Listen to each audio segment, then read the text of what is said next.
The story of humanity is a story told in stone and dust. It's a grand narrative assembled from fragments, a timeline carefully constructed from shattered pottery, weathered bones, and the faint traces of forgotten settlements. We are taught this story from a young age, a simple, linear progression. Humanity awakens in the cradle of Africa, discovers fire, sharpens stones, and begins a slow, inexorable march towards the present. Hunter-gatherers become farmers, villages swell into cities, empires rise, fall, and are replaced by new ones, each step a logical, predictable advancement built upon the last. This is the official history, a comforting and orderly tapestry woven over centuries by dedicated archaeologists and historians. It is a story that makes sense, a map that leads directly from the Stone Age to the Space Age. It reassures us that we are the pinnacle of a long, unbroken chain of progress. We look back upon our ancestors with a sense of certainty, believing we understand their world, their limitations, and their place in the grand scheme of things. We have, in essence, solved the puzzle of our own past. But what if we haven't? What if, scattered across the globe, hidden in museum basements or lying in plain sight, are pieces that simply do not fit that puzzle? What happens when archaeologists unearth an object that shouldn't exist? A gear from a complex machine resting in a shipwreck 2,000 years old. A spark of electricity captured in a simple clay pot from ancient Mesopotamia. A map drawn with impossible accuracy, showing a continent's coastline as it looked before the last great ice age. These are the glitches in our historical matrix, the anomalies, the uncomfortable truths that whisper from the margins of our textbooks. They are more than just curiosities. They are profound challenges to the established narrative.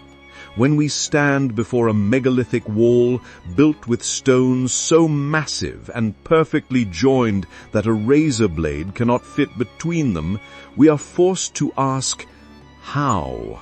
When we discover a sacred temple, complex and astronomically aligned, that predates the invention of agriculture itself by thousands of years, we must question, who? These are not isolated enigmas. They are a pattern, a trail of breadcrumbs leading us away from the well-trodden path of history and into a shadowy, uncharted territory. The evidence suggests that the neat, linear story we have been told may be tragically incomplete. It hints at the possibility of a lost chapter, a forgotten epoch of human endeavor that was far more advanced and sophisticated than we can possibly imagine. It speaks of cycles of rise and fall, of knowledge gained and catastrophically lost. It forces us to entertain a radical idea, that we are not the first, that other high civilizations may have existed deep in the mists of antiquity, leaving behind only these bewildering, ghost-like footprints. This is a journey into those shadows, a search for the cracks in the foundation of history. We will not be dismissing science, but rather embracing its truest spirit, the courage to question. Everything, especially our most cherished assumptions. We will examine the artifacts that defy their timelines, explore the ruins that mock our understanding of ancient engineering, and listen to the silent testimony of the stones. We will venture into the uncanny valley of archaeology, where the pieces don't fit, because they may belong to a different puzzle entirely. To begin this journey, we must travel back to the very dawn of what we call civilization, and then we must take one more step into the darkness before it. We start where our modern timeline begins, at a place that has single-handedly rewritten the first chapter of human history. A place that proves, without a doubt, that our ancestors were not as simple as we were led to believe. Our investigation begins at a temple built before time itself. Chapter 2. The Temple Before Time. Göbekli Tepe. In the wind-swept plains of southeastern Anatolia, in modern-day Turkey, there sits a gently rounded hill. For centuries, locals called it Göbekli Tepe, the Potbelly Hill. To the farmers who worked the land, it was unremarkable, just another feature of the ancient landscape, its soil littered with unnaturally uniform rectangular slabs of flint that they would clear from their fields. They believed it to be an old, forgotten cemetery, a place of ghosts best left undisturbed. For decades, archaeologists agreed. The hill was noted, surveyed, and dismissed as little more than a medieval outpost. Nothing of true significance was thought to lie beneath the sun-baked earth.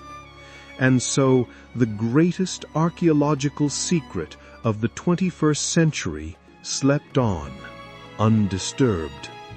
It waited patiently for someone to realize that the ghosts haunting this hill were far, far older than anyone could have ever conceived.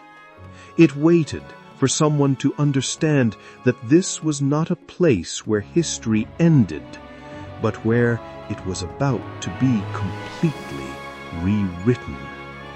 This rewrite began in 1994 with the late German archaeologist Klaus Schmidt. Guided by a hunch and a re-examination of earlier surveys, Schmidt began to dig. What he and his team unearthed did more than just challenge our understanding of the Stone Age. It shattered it. Beneath the Potbelly Hill lay not a cemetery, but a breathtakingly complex series of massive, circular stone enclosures.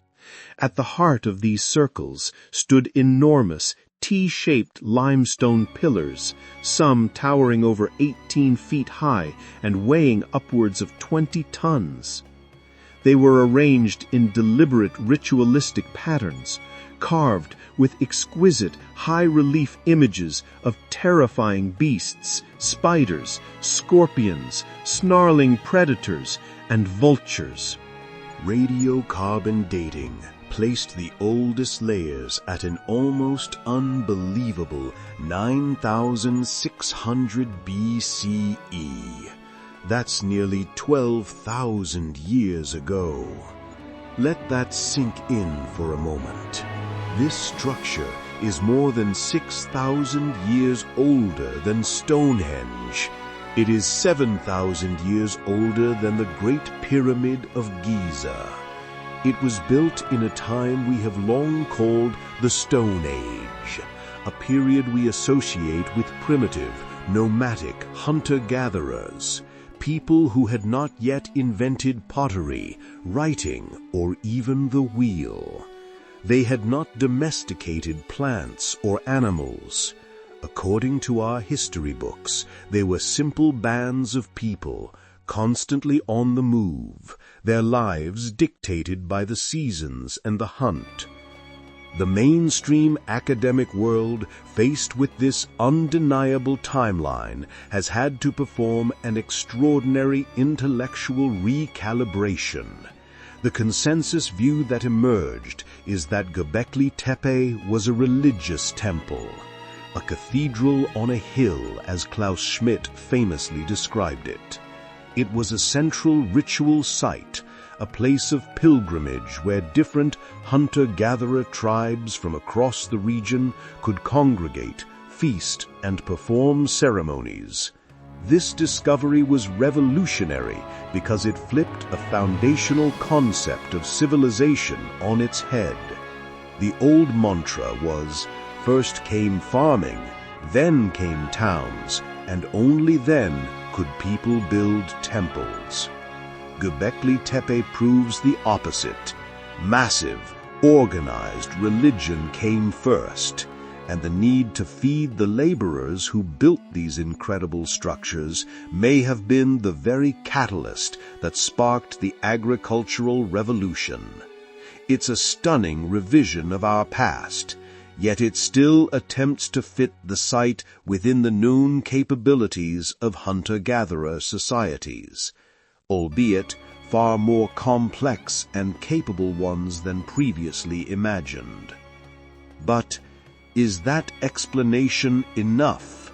Does it truly account for the sheer scale and profound mystery of what stands on that hill?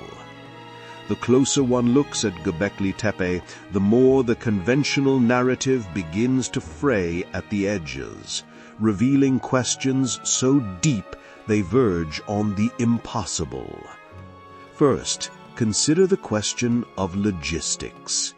The official theory requires us to believe that scattered, non-sedentary groups of people with no known central leadership or written language for coordination, somehow organized the colossal workforce needed for this project.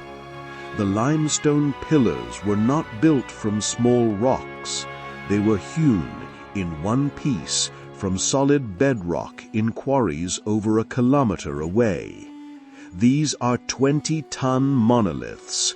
How did they quarry them with nothing more than flint and stone tools? How did they transport them uphill without beasts of burden or the invention of the wheel? And how did they then lift these immense pillars into upright position and place them into sockets carved from the bedrock with pinpoint precision? The level of societal organization, project management, and sheer engineering prowess required is simply staggering, and it finds no precedent in the accepted model of a hunter-gatherer society. Then there is the artistry. These are not crude, primitive carvings. The animals that adorn the pillars are stylized, symbolic, and executed with a level of skill that would suggest generations of master stonemasons. The reliefs are deep and confident. Some depictions, like a predator caught in a net, tell a story. This is not the dawn of art. It feels like a tradition that is already ancient and fully formed. Where are the practice attempts? Where are the smaller, cruder sites that should have come before this one, showing the evolution of these skills? As it stands, Göbekli Tepe appears in the archaeological record almost out of nowhere, with no apparent childhood and no direct ancestors. It's like finding a jet engine in a world that has only ever known the horse and cart. The mystery only deepens when you learn what the builders did next. For over 1,000 years, they used, maintained, and likely expanded this site, building new circles and erecting new pillars. And then, around 8000 BCE, they did something utterly inexplicable. they deliberately buried their magnificent creation. This was not a simple abandonment, leaving the site to the mercy of the elements. The evidence shows a methodical, painstaking effort. They filled every inch of the enclosures with millions of cubic feet of dirt, stone, and animal bones, entombing their sacred temple under an artificial, man-made hill. The act of burying Göbekli Tepe was arguably a feat of labor on the same scale as building it in the first place. Why? Why would a culture spend centuries constructing a masterpiece, only to then spend decades hiding it from the world, preserving it perfectly for a future they could not possibly know? When a mainstream explanation leaves the most fundamental questions unanswered, we are obligated to look at other possibilities, no matter how unconventional they may seem. Some researchers now look at the sophisticated carvings and ask if they are more than just pictures of animals. On one of the most famous pillars, Pillar 43, also known as the Vulture Stone, we see a collection of symbols: a scorpion, a vulture, a headless man, that some archaeoastronomers have interpreted as a date stamp. They argued that the animals represent constellations and that their arrangement on the pillar marks a specific moment in time, the catastrophic meteor impact event known as the Younger Dryas, around 10,950 BCE. Could Göbekli Tepe be a memorial, a monument not to the gods, but to a world-changing cataclysm that wiped out a previous civilization? This leads to the most profound theory of all. What if Göbekli Tepe is not the beginning of a story, but the end of one? What if the so-called hunter-gatherers who built it were not inventing these skills from scratch, but were the inheritors of a lost tradition? Perhaps they were the survivors of a great catastrophe, carrying the fragmented knowledge of a much older, far more advanced ancestral culture. This would explain the sudden appearance of sophisticated masonry and astronomical knowledge. It would explain why the site seems to have no precedent. It was a reboot, an attempt by the descendants of a lost world to build a monument, a celestial clock, and perhaps a warning, a library in stone designed to carry a message across the abyss of time. In this light, the deliberate burial makes a chilling kind of sense. If you wanted to preserve something sacred, something vital, through a dark age, if you wanted to protect it from erosion, war, and the decay of millennia, what better way than to place it inside a time capsule of your own making? You would bury it, turning your temple into a hill, ensuring that its secrets would sleep safely until a future age had the wisdom to find them and perhaps to understand them. Göbekli Tepe leaves us standing at a crossroads in history. It is a structure out of time, a paradox made of limestone. It proves that 12,000 years ago, people possessed a level of technological skill, artistic vision, and organizational capacity that we are only just beginning to comprehend. It is the first great monument of our current historical cycle, but it screams of a memory from a time before. It is a whisper of a forgotten chapter in the human story. The existence of such advanced stonework and astronomical knowledge at the dawn of the Neolithic Age is a profound anomaly. But it begs an even startling question. If they possessed this kind of knowledge, what other kinds of forgotten science might have existed in the deep past? Could there have been other forms of technology just as out of place, just as impossible. To find the answer, we must leave the world of stone and spirit and travel forward thousands of years to a Roman-era shipwreck where a discovery was made that suggests the ancients not only mapped the cosmos, but perhaps had already begun to build machines to model it. The story of our last exhibit began on the sea floor. In the year 1900, a team of Greek sponge divers, led by Captain Demetrios Kontos, took shelter from a violent storm near the tiny, rocky island of Antikythera. When the storm passed, they decided to dive in the uncharted waters. One of the divers, Elias Stariatis, surfaced moments later, babbling of a horrifying sight on the seabed: a heap of rotting corpses and horses from a wreck centuries old. The captain, thinking the diver had been struck by nitrogen narcosis, dove down himself to investigate. What he found was not a massacre, but something far more extraordinary: the scattered remnants of a Roman-era cargo ship resting 150 feet below the waves.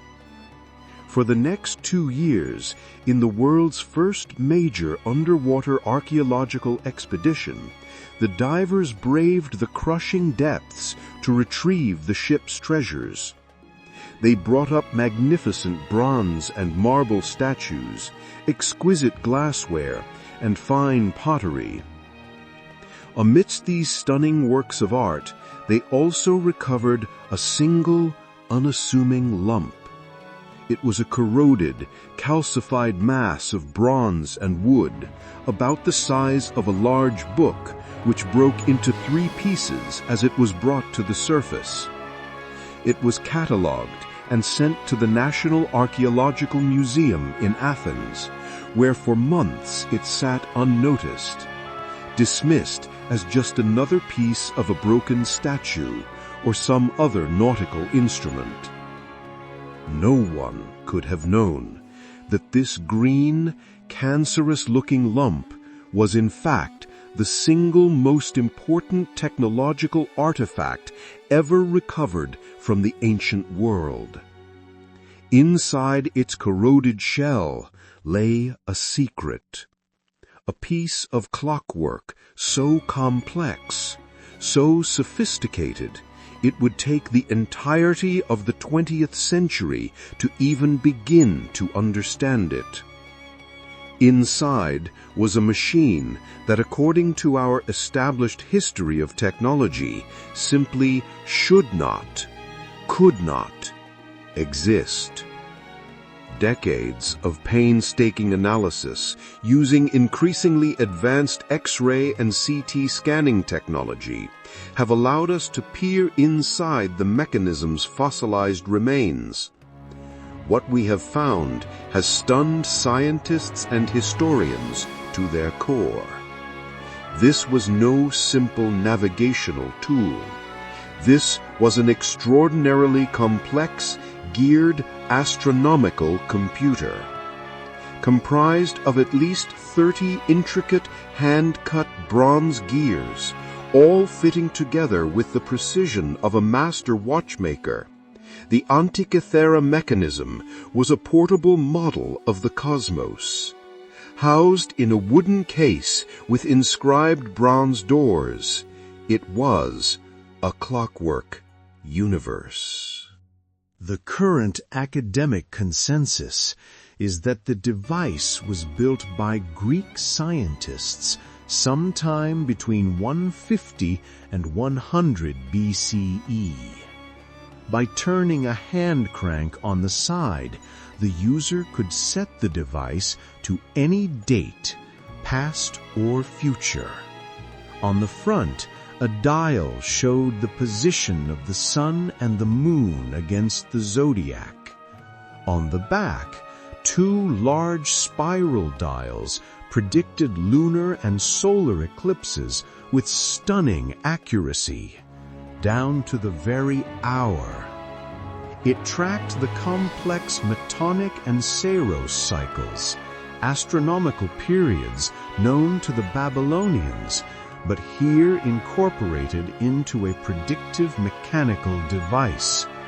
It even had a smaller dial to track the 4-year cycle of the ancient Olympic Games. In 2021, the latest 3D models revealed an even deeper layer of complexity, suggesting the mechanism modeled the movements of all 5 planets visible to the naked eye: Mercury, Venus, Mars, Jupiter, and Saturn, using an ingenious system of epicyclic or nested gears, a concept attributed to the great astronomer Hipparchus. The Antikythera Mechanism is rightly hailed as a testament to the genius of the Hellenistic mind. It is a physical manifestation of the theories of the greatest astronomers of the ancient world.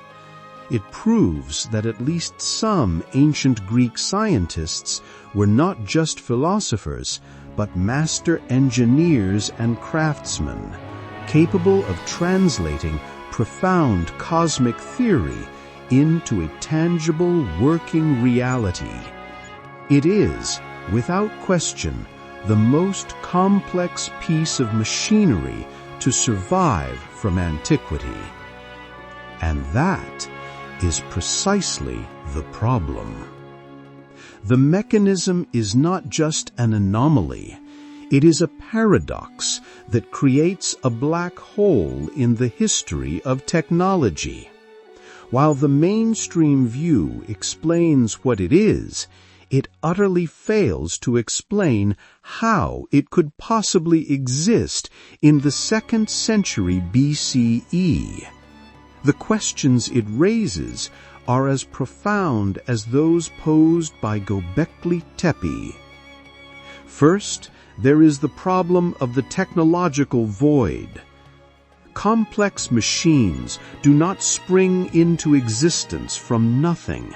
They are the product of a long evolutionary process of trial and error. Before the first automobile, there were steam carriages, bicycles, and horse-drawn buggies. Before the first jet fighter, there were propeller planes and gliders. So where are the ancestors of the Antikythera mechanism? Where are the simpler, cruder versions? Where are the failed prototypes? We have found none. Where are its descendants? After this device sank to the bottom of the sea, the knowledge required to make it appears to have vanished from the face of the earth. Nothing even approaching its level of mechanical complexity appears in the historical record again for over 1,400 years, with the astronomical clocks of medieval European cathedrals. This isn't a missing link in the chain of technological evolution. It's as if the entire chain is missing, and all we have is this one impossibly advanced final product. Then there is the sheer craftsmanship. The gears inside are a marvel of precision manufacturing. Some have teeth barely a millimeter across. The device uses a differential gear, an assembly that can add or subtract rotational speeds. This was an invention we thought belonged to the 16th century. Yet here it is in a device from the time of the Roman Republic. To create something like this requires more than just one lone genius. It requires a tradition of expert artisans, specialized tool makers, and an established body of mechanical knowledge.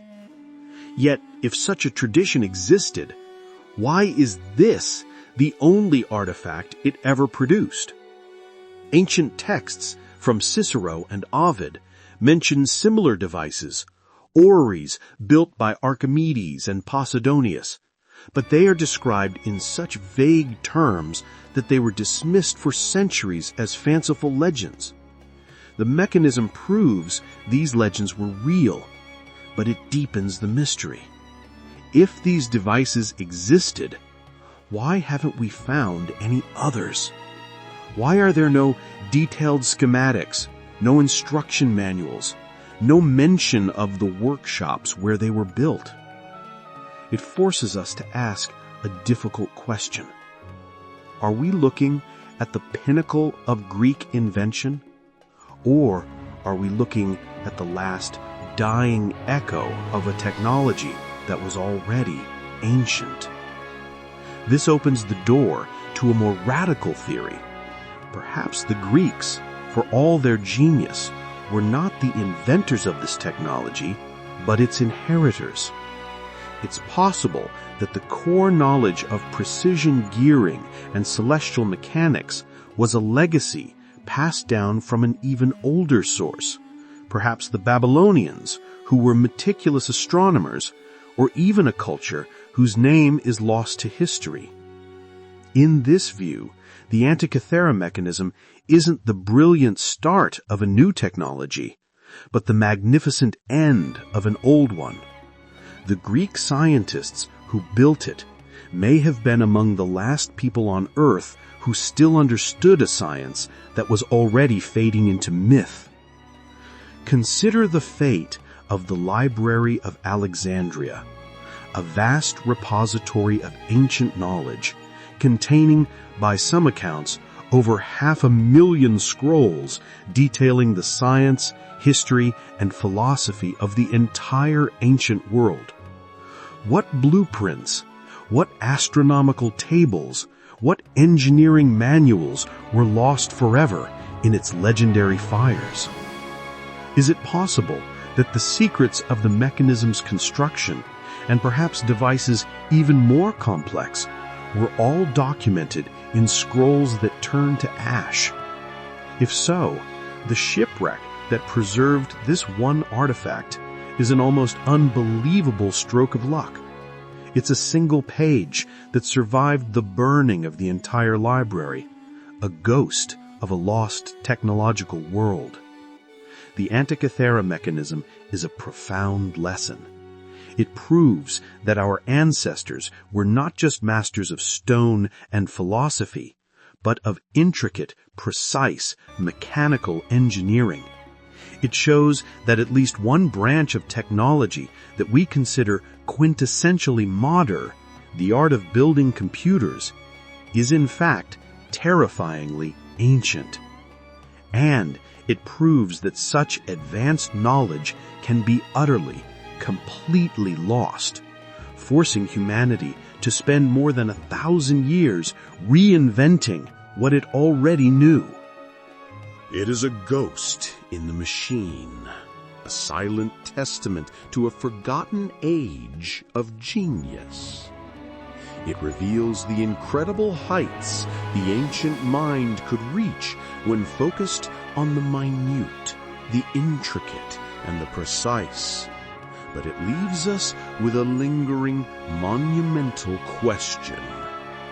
What happened when that same genius, that same demand for impossible precision, was turned away from tiny bronze gears and applied not to a model of the heavens, but to mountains of solid stone?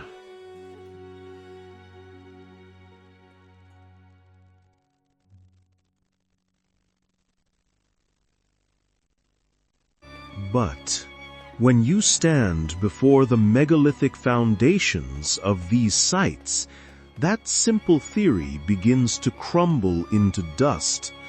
It fails spectacularly to account for the evidence carved into the very stones themselves. The closer you look, the more you realize that what we are seeing is not the result of pounding rocks together. It is something else entirely. Let us begin with the material itself. The most intricate carvings at Pumapunku are not done in soft sandstone, but in gray diorite and red andesite.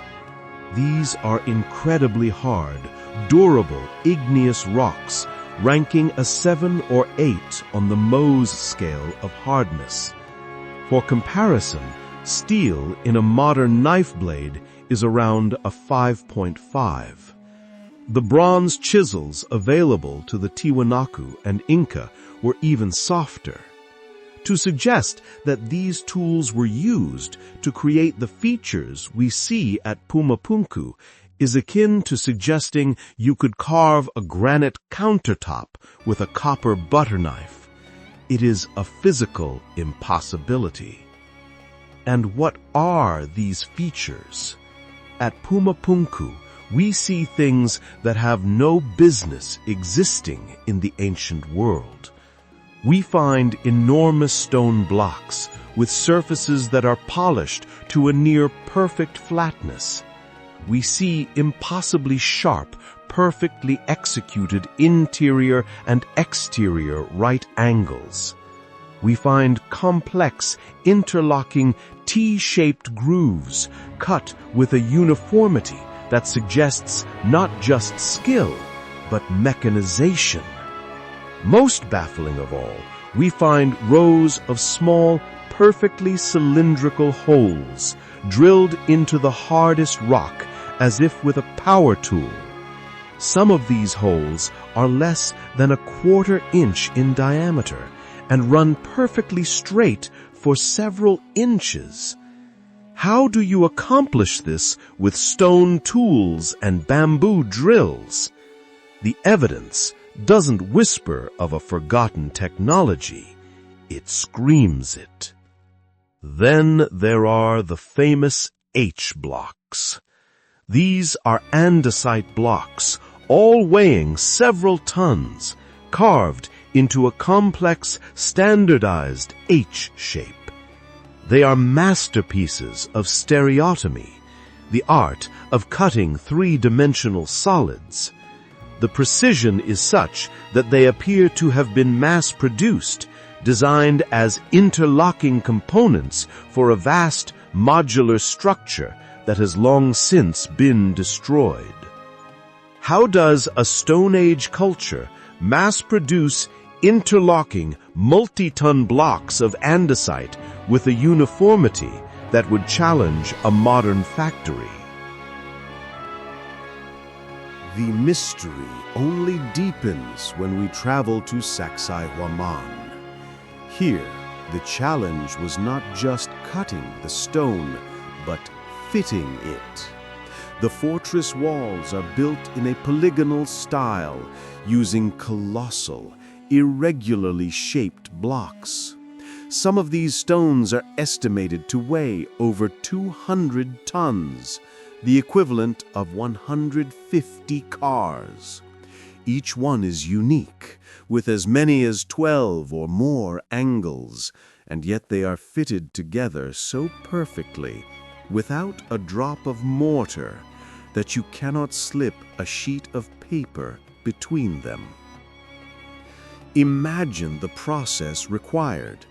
You would have to hoist a 200-ton block into place, somehow trace the complex shape of its neighbors onto its surface, take it back down, carve it perfectly, and then hoist it back up again, hoping it fits. Even a tiny error would be catastrophic. The scribe and pound method offered by mainstream archaeology feels wholly inadequate to explain this 3-dimensional megalithic jigsaw puzzle. This leads us to the inevitable alternative theories. If the conventional tools don't work, then we must consider that the builders used tools we do not yet understand. Some researchers have proposed the use of a lost high technology. Could they have possessed some form of acoustic or ultrasonic device that could vibrate stone at its resonant frequency, causing it to soften and become malleable? Could they have wielded a form of high-heat technology, a tool capable of vitrifying or melting rock, allowing them to shape it with ease? The glassy, vitrified surfaces found on some ancient stones around the world lend a tantalizing credence to this idea.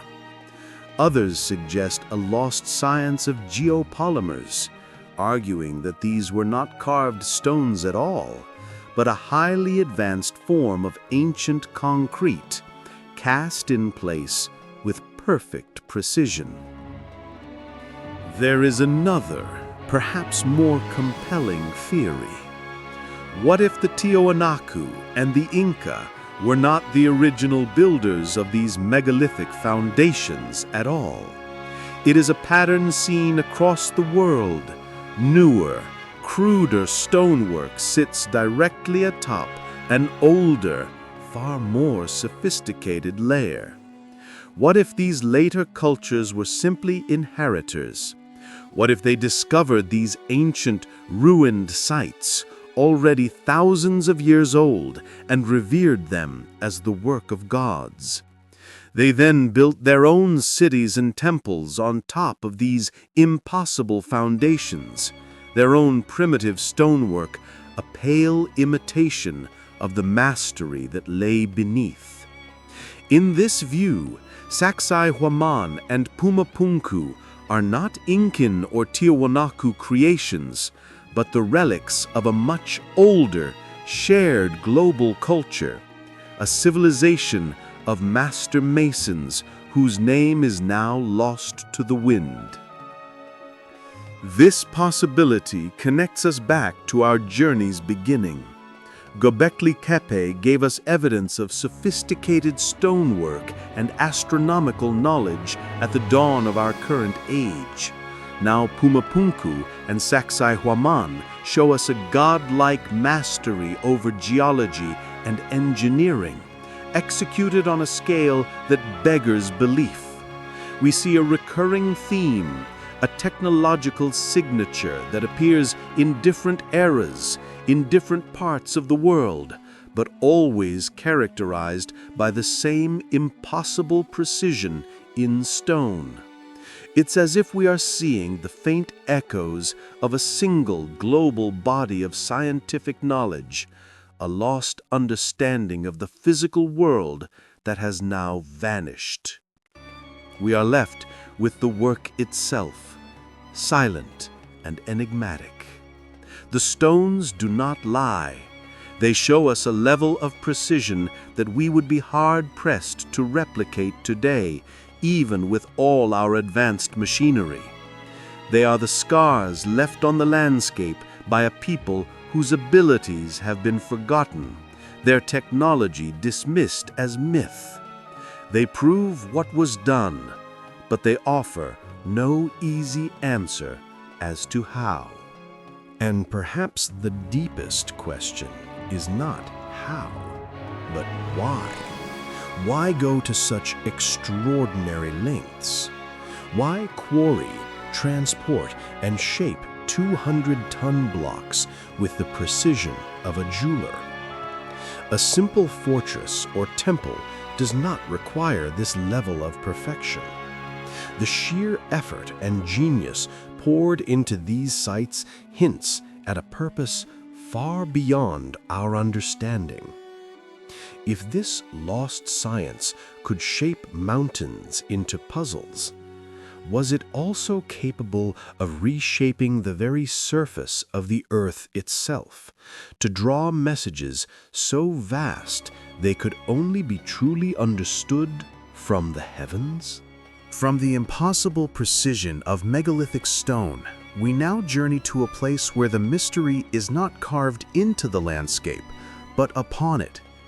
We travel to the coastal plains of southern Peru, to one of the most arid and lifeless places on the face of the earth, the Nazca Desert. This is a vast, desolate tableland, a canvas of reddish-brown rock and sand baked for millennia under a relentless sun. It is a place where rain is so rare that a footprint can last for 1,000 years. It is a world seemingly devoid of life, a silent, empty stage. But this stage is not empty. In the 1920s, as commercial airlines began to chart routes over this desolate expanse, pilots started reporting something extraordinary. Down below, etched into the desert floor, were lines, not just a few random tracks, but a bewildering network of hundreds of perfectly straight lines, geometric shapes, and colossal figures of animals and plants. A spider, a hummingbird with a 200-foot wingspan, a monkey with a swirling tail, a whale, a lizard, an entire zoo of stylized creatures, accompanied by immense triangles, trapezoids, and spirals. This is the riddle of the Nazca Lines, a sprawling art gallery, a geometric puzzle box covering nearly 200 square miles. The figures are so enormous that they are utterly unrecognizable from the ground. From eye level, they are nothing more than shallow, meandering furrows in the dirt. To truly see them, to comprehend their perfect form and scale, you must ascend. You must take to the sky and look down, as if from the perspective of a god. And therein lies the profound, enduring mystery. Why would a culture spend centuries creating a masterpiece that they themselves could never fully see? Decades of archaeological study have given us a clear picture of who created the lines and how. The creators were the people of the Nazca culture, who thrived in this region from roughly 500 BCE to 500 CE. The method of construction was deceptively simple. The desert floor is coated in a dark patina of iron oxide-coated pebbles, a phenomenon known as desert varnish. By simply removing this thin, dark top layer, the Nazca exposed the much lighter, yellowish-gray subsoil beneath. The stark color contrast, combined with the extreme lack of rain and wind, has preserved these shallow lines for nearly 2 millennia. The mainstream consensus on their purpose centers on ritual and ceremony. The leading theory is that the lines were processional walkways. Ancient Nazca people would walk along the paths of the spider or the monkey in a religious ceremony, perhaps to honor or summon the spirits of these powerful creatures. In a land where water is life's most precious commodity, it's believed these rituals were deeply connected to petitions for fertility and rain. The figures were offerings, drawn on a scale large enough to be seen by the powerful mountain and sky deities who controlled the elements. It's a compelling idea that places the lines within a recognizable framework of ancient religious belief. But is it a complete explanation? While the ritual purpose seems plausible for some of the figures, it leaves the most baffling aspects of the Nazca phenomenon completely unaccounted for. It feels like we're trying to explain a quantum computer by describing its power cord.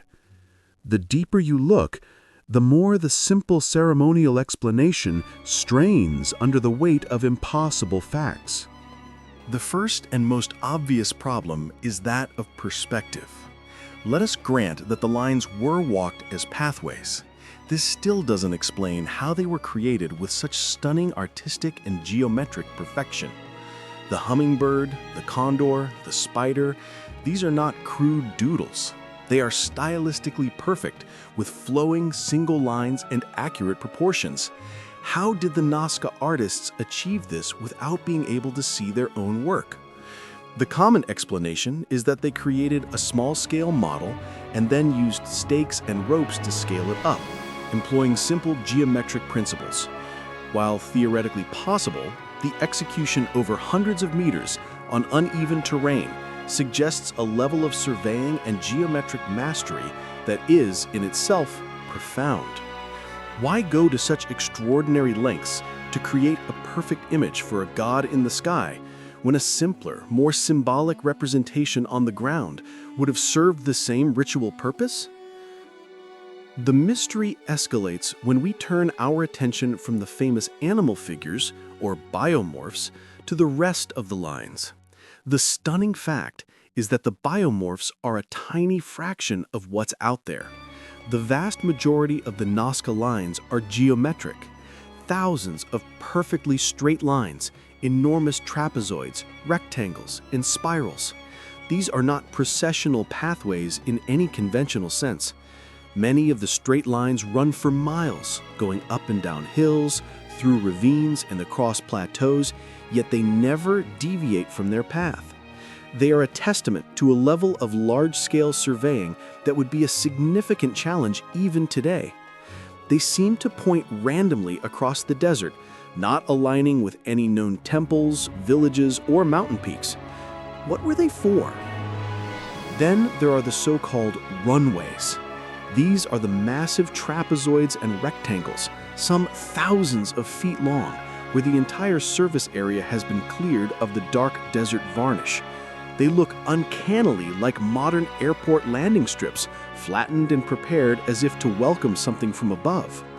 The sheer amount of labor required to clear these immense areas is staggering. To simply call them ritual spaces seems to ignore the highly specific, engineered nature of their design. When the official story feels insufficient, we must explore the alternatives. The great pioneer of Nazca research, the German mathematician Maria Reich, dedicated her life to the theory that the lines were a massive astronomical observatory. She proposed that many of the lines were aligned with the rising or setting of the sun, moon, and key stars on astronomically significant dates, functioning as a colossal celestial calendar. While she did find some compelling alignments, subsequent statistical analysis has shown that many, if not most, of the lines do not align with any known celestial bodies. Her theory, while brilliant, can only be part of the puzzle. Other researchers have noted a correlation between the lines and the location of underground water sources, suggesting the entire network is a giant map of the subterranean aquifers vital for life in the desert. The first and most obvious problem is that of perspective. Let us grant that the lines were walked as pathways. This still doesn't explain how they were created with such stunning artistic and geometric perfection. The hummingbird, the condor, the spider, these are not crude doodles. They are stylistically perfect, with flowing single lines and accurate proportions. How did the Nazca artists achieve this without being able to see their own work? The common explanation is that they created a small-scale model and then used stakes and ropes to scale it up, employing simple geometric principles. While theoretically possible, the execution over hundreds of meters on uneven terrain suggests a level of surveying and geometric mastery that is, in itself, profound. Why go to such extraordinary lengths to create a perfect image for a god in the sky, when a simpler, more symbolic representation on the ground would have served the same ritual purpose? The mystery escalates when we turn our attention from the famous animal figures or biomorphs to the rest of the lines. The stunning fact is that the biomorphs are a tiny fraction of what's out there. The vast majority of the Nazca lines are geometric, thousands of perfectly straight lines, enormous trapezoids, rectangles, and spirals. These are not processional pathways in any conventional sense. Many of the straight lines run for miles, going up and down hills, through ravines and across plateaus, yet they never deviate from their path.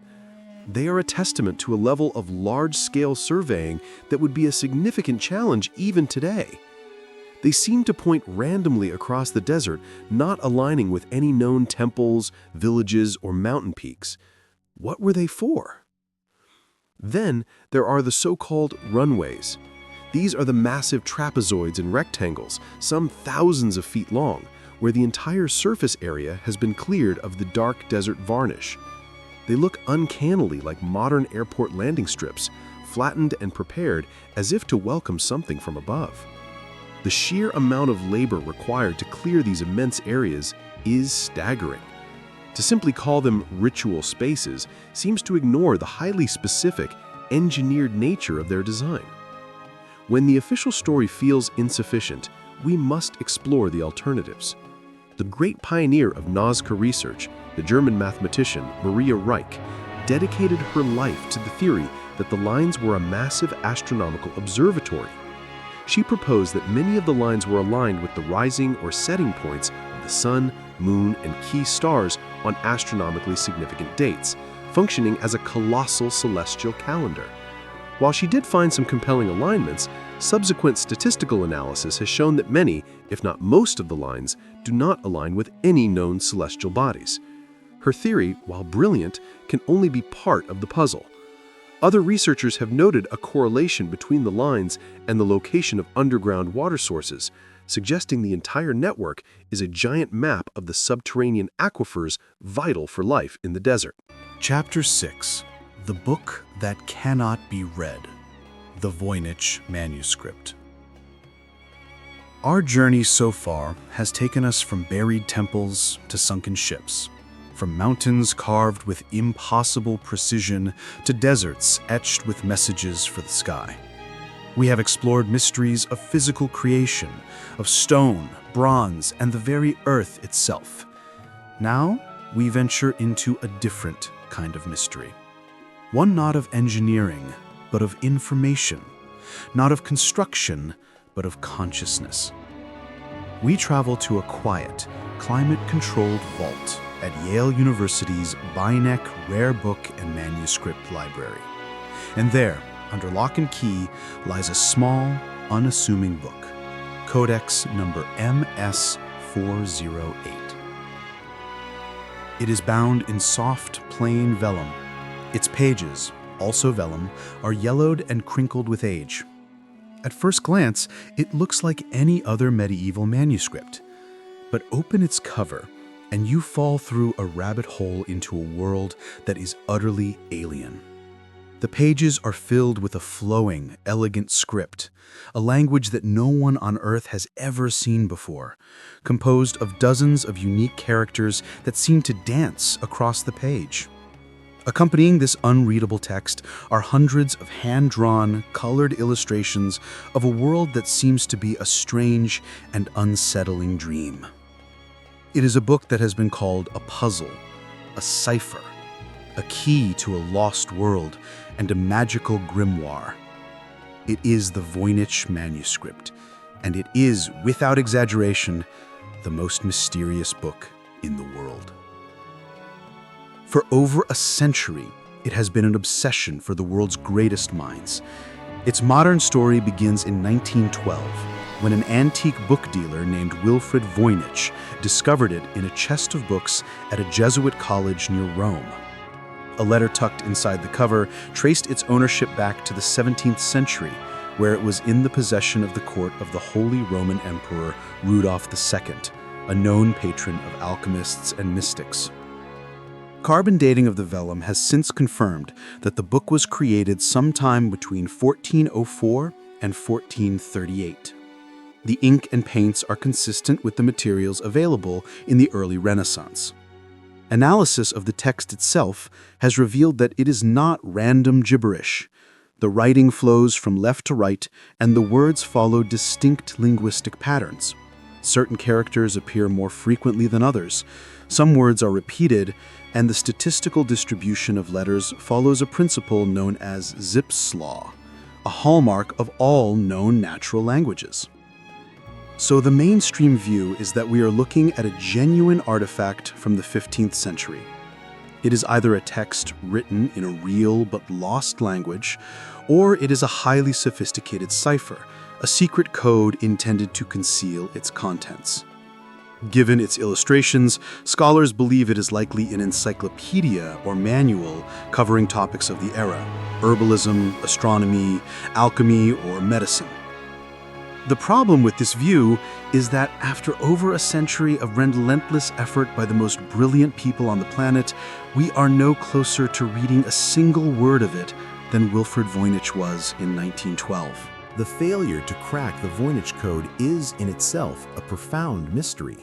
The 15th century was not a time of highly advanced cryptography.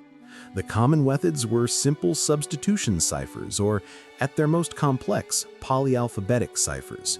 These are child's play for modern cryptographers. The manuscript has been attacked by the best of the best.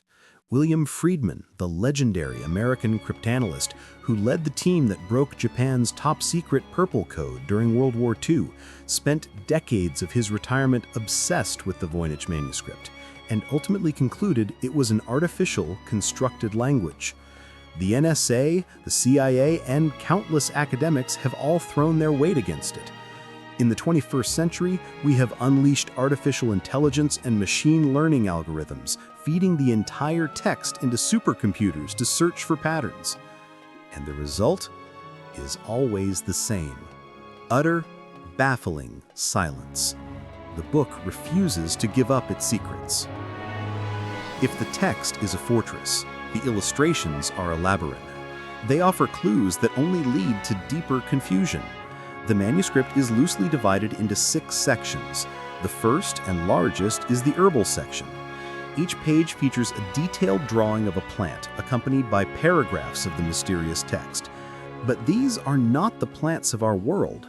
Not a single one of the over 100 species depicted has ever been definitively identified. They appear to be botanical chimeras, composite fantasies combining the roots of one plant, the leaves of another, and the flower of a third in ways that seem biologically impossible. Then comes the astronomical section, filled with circular diagrams, suns and moons with human faces, and intricate charts of stars. But the constellations are unrecognizable. The zodiacs are bizarre, populated with strange figures and symbols that have no counterpart in any known astrological tradition, Eastern or Western. The pages seem to depict a cosmos that is not our own. The most bizarre section is arguably the biological or balneological section. It contains page after page of small, naked women, usually with strangely rounded abdomens, bathing and playing in an elaborate system of pools and interconnected tubes. The structures resemble internal organs or biological plumbing. The green liquid that fills these pools is a mystery. Is it an alchemical allegory for the elixir of life, a strange treatise on gynecology, or something far stranger? No one has any idea. These are followed by the cosmological, pharmaceutical, and recipes sections, each as enigmatic as the last, filled with strange arrays and lists of unreadable words. When a cipher is unbreakable and its illustrations are unintelligible, what are we left with? We must consider the possibility that the book is not what it seems. One of the most persistent theories is that the Voynich manuscript is simply an elaborate and brilliant hoax. Perhaps it was created in the 15th century by a clever con artist to sell to a gullible nobleman. The problem with this theory is the sheer effort involved. To create a 240-page text that so perfectly mimics the statistical properties of a real language would be a work of genius in itself. Why go to such lengths for a fraud that might never be appreciated? It seems to be an act of intellectual overkill. Another theory is that the text is an example of glossolalia, or speaking in tongues. It could be the automatic writing of a religious mystic or an outsider artist, channeling a personal, divine, or subconscious language that had meaning only to them. This would explain the strangeness of both the text and the images as the product of a unique and isolated mind. Or perhaps it is exactly what it looks like: the last surviving document of a language that has otherwise vanished from the earth. But if this is a real language from a real culture, who were they?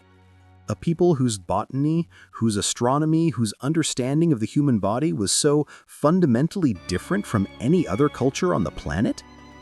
The contents are so consistently strange, so divorced from any known earthly context, that they have inevitably led to the most speculative theory of all, that the book is not from this world, that its pages describe the flora and fauna of another planet, or the mystical visions of another dimension.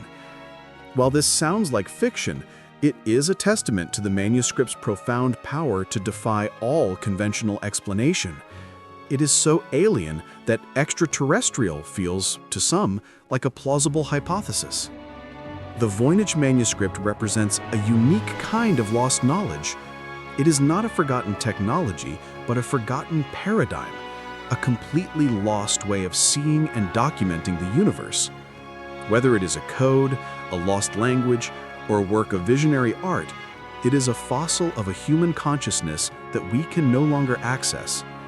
It is a piece of ancient software, and our modern minds are no longer the right hardware to run it. It stands as the ultimate intellectual challenge, a perfect lock for which no key has ever been found. It is a battery of pure information, holding a vast potential charge that we are utterly powerless to access. Its mystery is one of encrypted knowledge, of a message sent from the past that remains tantalizingly, maddeningly out of reach. But what if the ancients left behind a different kind of battery? One that held not a secret language, but a literal, physical spark. From the unreadable language of a cryptic book, we turn our attention back to a physical object.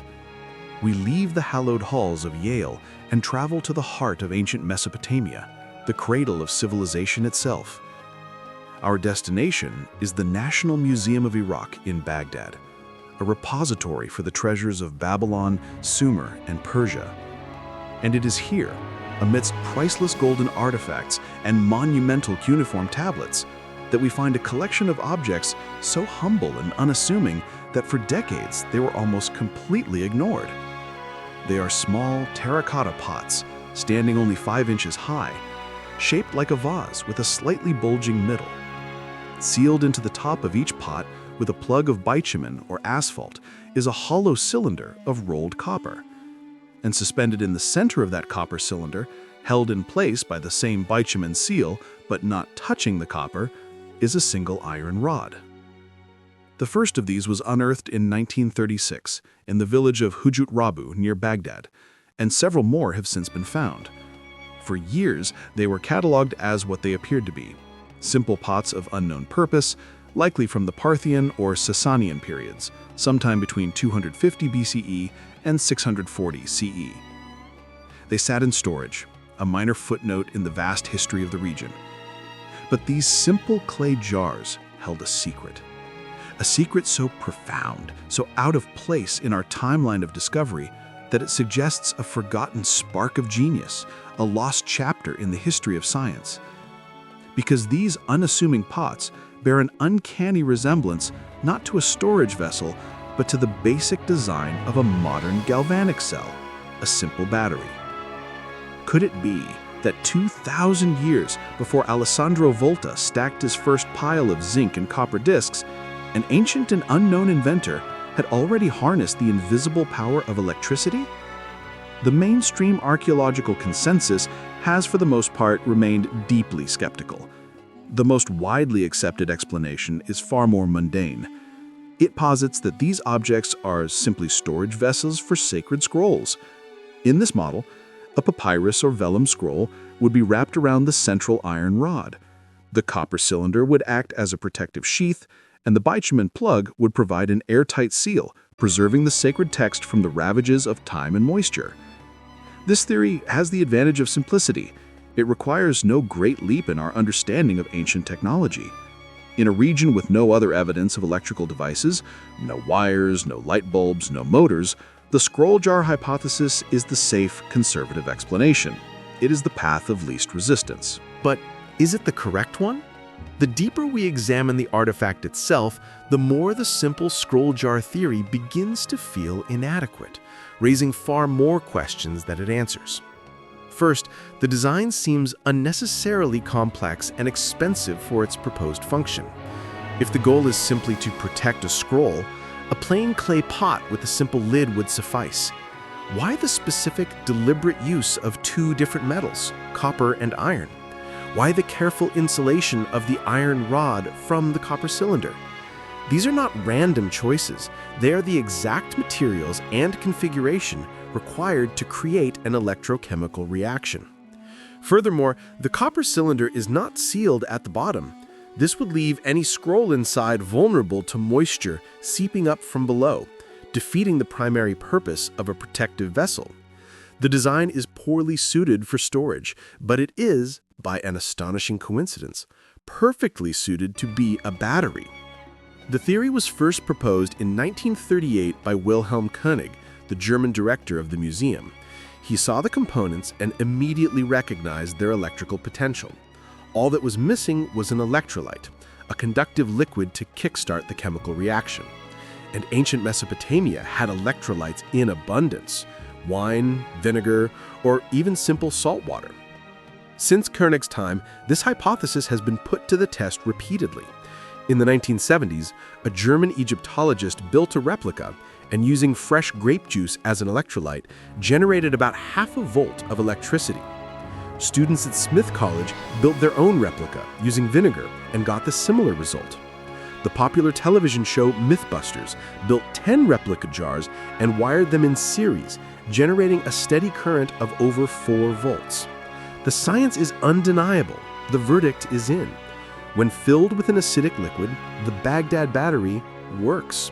It produces a small but consistent electrical charge. This scientifically confirms that the object could have been a battery, but it leaves us with an even more profound question. If they had electricity, what in the world did they use it for? The lack of any obvious appliances is the single biggest challenge to the battery theory. To answer this, we must think like the ancients and consider how a low-voltage electrical current might have been used in a world without electronics.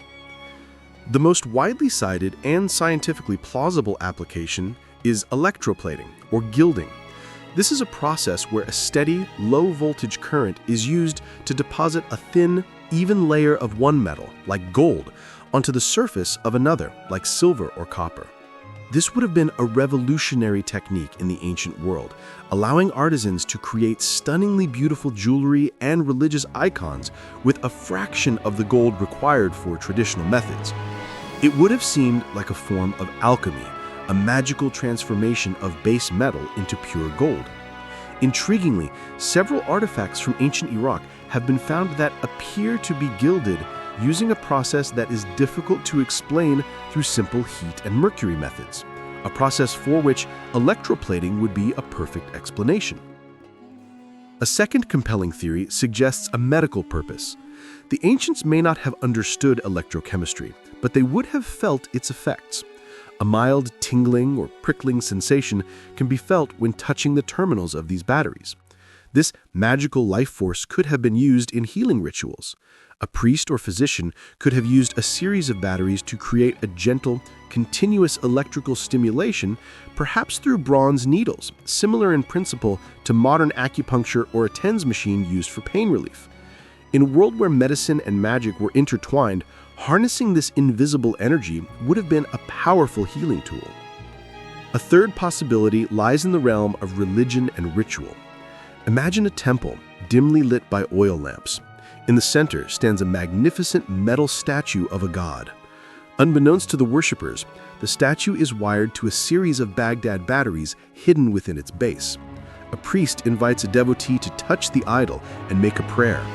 As their hand makes contact, they receive a small, strange, tingling shock, a physical manifestation of the god's power, a divine touch that would inspire awe and terror in equal measure.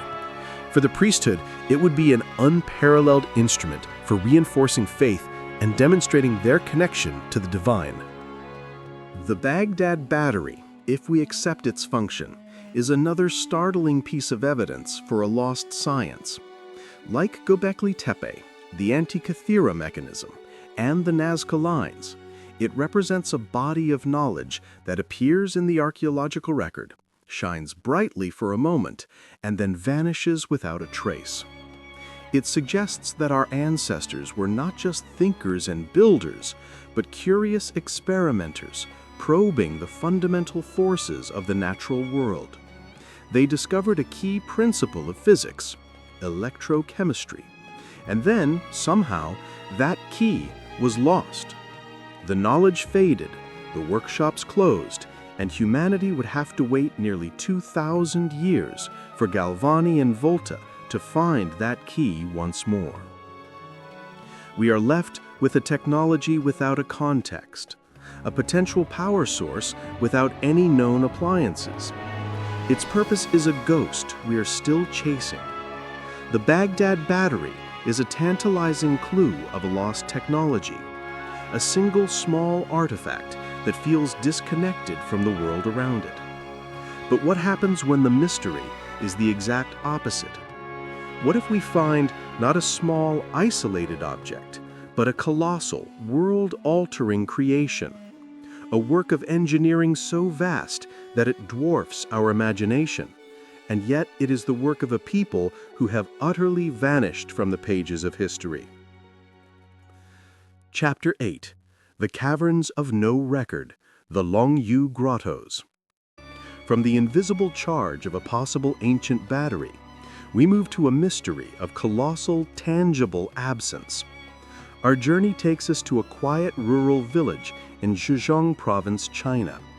For generations, the people of Xianbei lived alongside a series of deep rectangular ponds. The locals called them bottomless ponds, and legend said they were filled with the clearest water and were so deep that they had never been fully explored. They were a simple, unchanging feature of the landscape, their origins lost to time. But in 1992, a local villager named Wu Anai decided to challenge the legend. Driven by a relentless curiosity about what lay at the bottom of these pools, he and his neighbors bought a hydraulic pump and set out to do what no one had ever done before: drain one of the ponds completely. For 17 days and 17 nights, the pump roared, spewing out thousands of gallons of water. The villagers watched as the water level slowly dropped. Finally, the surface of the water broke not against the muddy bottom of a natural pond, but against the top of a strange, carved stone pillar. As more water was cleared, a dark opening appeared, an entrance. With torches in hand, Wu Anai and the others stepped out of the daylight and into a place that should not exist. They had not drained a pond. They had uncovered a lost, subterranean world. They were standing in a colossal, entirely man-made cavern carved from the solid rock of the earth, a place whose existence had been completely unknown and unrecorded for thousands of years. What Wu Wanai discovered that day was just the beginning. Further investigation revealed that his village was sitting on top of an entire network of these artificial caves. To date, 24 grottos have been found, covering a staggering area of over 300,000 square feet. This is not a series of small caves. These are monumental works of underground architecture. Each grotto is a vast hall with ceilings soaring up to 100 feet high, supported by massive, regularly spaced rock pillars. The average floor area of each cavern is over 10,000 square feet. This is an underground complex on a scale that is difficult to comprehend. Based on the style of ancient pottery fragments found preserved in the mud on the grotto floors, archaeologists have tentatively dated their creation to the Qin dynasty, around 212 BCE, making them over 2,000 years old. The official archaeological community, faced with the discovery of this magnitude and with so little data to go on, has struggled to assign the definitive purpose. A few primary theories have been put forward. The simplest is that the grottos are nothing more than an ancient quarry. The builders, perhaps working on a grand imperial project, needed vast quantities of high-quality siltstone and simply excavated it from this hill. Other theories suggest a military purpose. Perhaps this was a secret staging ground for an army, a place to hide troops and supplies. A third, more elaborate theory is that it was a grand subterranean palace or tomb complex, built for a forgotten emperor or nobleman who wished for a silent, secret resting place. These theories are logical first guesses. They attempt to place this monumental anomaly within a known historical context. But the moment you step inside one of the Longyu grottos, every single one of these explanations dissolves in the face of a series of baffling, undeniable facts. Let us first address the quarry theory. A quarry is a place of raw, efficient extraction. The goal is to get the most stone out with the least amount of effort. The Longyu grottos are the exact opposite of this. They are meticulously finished. Every single surface, the walls, the ceilings, the pillars, is covered in a uniform, decorative pattern. The builders painstakingly carved parallel chisel marks running at a consistent 60-degree angle, creating a stunning corduroy-like texture across thousands of square meters of solid rock. This is the work of an artist, not a quarryman. Why would anyone expend such immense effort to decorate a hole in the ground from which they are simply taking rock? Furthermore, why would you leave behind dozens of enormous, load-bearing pillars, entrapping vast quantities of the very stone you supposedly came to extract? And the biggest question of all, where did the rock go? It is estimated that nearly 1 million cubic meters of stone were removed to create these caverns. Yet there is no historical record of this stone being used for any major construction project in the region. There is no mountain of rubble. The stone, like the builders themselves, has simply vanished. What about the palace or tomb theory? Here we encounter the single greatest mystery of Longyu, what has been called the enigma of 1,000 years of silence. Grand imperial projects, especially tombs, are a source of immense pride. They are meticulously documented by court scribes and historians. The construction of the Great Wall, the Terracotta Army, these are all recorded in China's vast historical texts. Yet for the Longyu grottos, a project easily on the same scale of manpower and duration, there is nothing. Not one single word, not a mention in any dynastic record, not a hint in any local gazetteer, not a whisper in any myth or legend. A project that would have required tens of thousands of laborers working for decades somehow escaped the notice of one of the most meticulous record-keeping cultures in human history. It's as if this colossal undertaking, this wonder of the ancient world, never happened. The engineering itself is a source of profound mystery. The precision is breathtaking. The walls are carved at a consistent angle. The parallel chisel marks that adorn the surfaces are so uniform, they look like they were made by a single, massive machine. The caverns are separated by walls of rock that are in some places only 50 centimeters thick. How did the builders survey and excavate with such incredible accuracy as to not breach these delicate walls, working in the dark, deep underground? They had a level of three-dimensional surveying skill that seems almost impossible without modern technology. When the mainstream theories are so easily dismantled by the physical evidence, we are forced to look for more unconventional explanations. Could the grottos have been a secret haven, a subterranean city built by a dissident religious sect or a deposed royal family, a place designed to exist completely off the grid of imperial China? This would explain the secrecy, the desire to remain unrecorded. Perhaps it was a massive ritual complex, a man-made underworld. The few simple carvings found only in one of the grottos, a horse, a fish, and a bird, could hold symbolic meaning to a forgotten religion. The acoustics inside are haunting and strange. Perhaps they were designed as resonant chambers for mass chanting or ceremony. Or perhaps the most radical theory is the truest one. The 200 BCE date is based solely on pottery found inside the grottos. But this only dates the last time they were used, not when they were built. It is entirely possible that the Qin dynasty people merely found these caverns already ancient and used them for their own purposes before they flooded and were forgotten. Could the Longyu grottos be far, far older? Could they be the legacy of a much earlier, unrecorded civilization from the mists of Chinese prehistory? A culture whose existence is now only known by this one monumental achievement. The Longyu grottos are the ultimate expression of history in negative. We have the artifact, but we have zero context, no bodies, no tools, no records, no reason.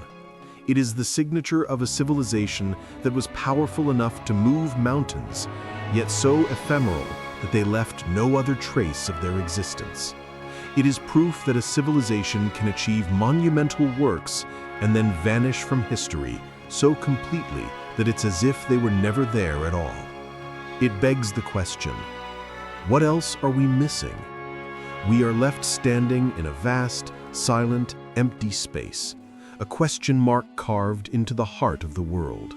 It is a lost world hidden beneath the earth, an entire civilization's masterpiece erased from memory. And it forces us to wonder, if a mystery this vast can lie hidden just beneath our feet, what even greater secrets might lie hidden in a place even more inaccessible, beneath the endless, crushing weight of the sea. Chapter 9. The Sunken Citadel, the Yonaguni Monument. Our journey into the past has taken us across continents, from the Anatolian plains to the Andean peaks, from the deserts of Peru to the libraries of the West. We have explored mysteries buried under hills of dirt and hidden in plain sight. For our final exhibit, we must leave the familiar world of dry land behind. We must venture beyond the shoreline into a realm that holds perhaps the deepest and most profound secrets of our planet's history. We must go beneath the waves. Off the southern coast of Japan, far from the bustling cities, lies the remote island of Yonaguni. It is the country's westernmost inhabited point, a rugged outpost known for its seasonal migrations of hammerhead sharks and its powerful and treacherous currents.